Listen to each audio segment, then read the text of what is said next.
Hey y'all, down in the country for the weekend, so let me got a little project I'm working on. Let me show you what I got going. All right, I talked about this thing a couple of times, and like I said last time, the more I look at this thing, the more I'm getting ideas of doing something with it. And I'm just at that point where I decided I was going to clean it out and haul it home once I get that GMC truck done, because well, I need to pull the motor on it anyway, and it's like hauling my cherry picker down here.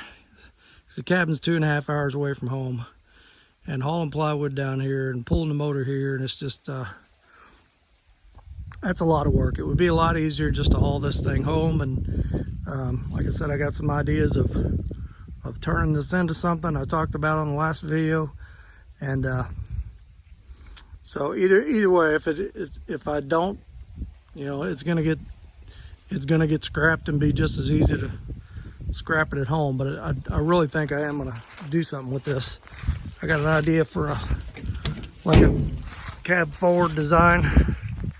I was gonna do like a little short, goofy looking cartoonish van, but somebody said on the last video, says, why don't you do a truck? And then I started looking at like the Corvair ramp side and the Dodge A100 and the Ford Econoline, you know, where it's you know, bed and cab is all one piece and with the flat front on it. And so I kind of got some ideas in my head about doing something like that. But anyway, so this weekend I like to pull the running boards off of it, gutted the interior out of it. I got rid of, man, this thing had a ton of rat poop in it. So put a mask on, gutted all the carpet, all the door panels. I'm just gonna burn that stuff. So it's she's pretty cleaned out and just about to the point where it's ready to haul home. So but like I said, I gotta get this GMC done first, so I've got room for this.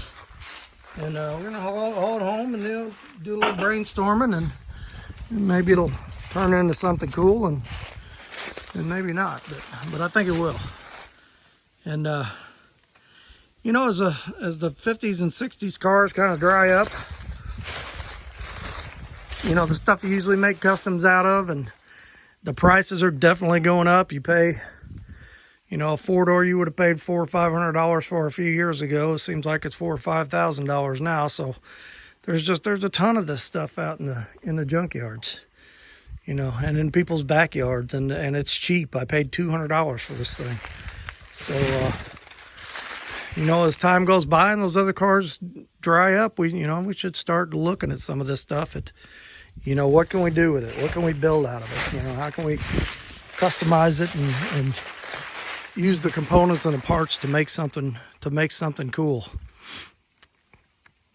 So anyway, just a little short video on this thing, and that's it for this. Me and the wife are gonna go walk in the woods and just hang out down here for a couple days and just have a good time. So I'll catch you later.